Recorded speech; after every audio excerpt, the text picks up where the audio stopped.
Assalamualaikum warahmatullahi wabarakatuh, sahabatku semuanya dimanapun Anda berada.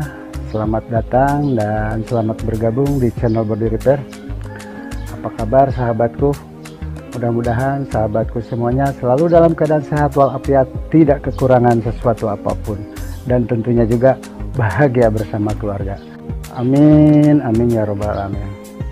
Baiklah sahabat, di video kali ini saya akan memperbaiki mobil Isuzu yang tabrakan seperti ini.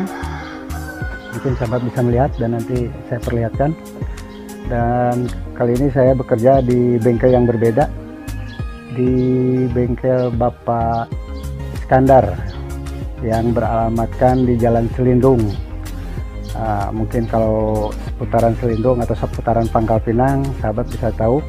Dan buat bos-bos juga sahabat-sahabat semuanya yang memerlukan jasa perbaikan, repair atau pengecatan dan lain-lain, bisa langsung ke bengkelnya Bapak Iskandar yang beralamat di Jalan Selindung Baru.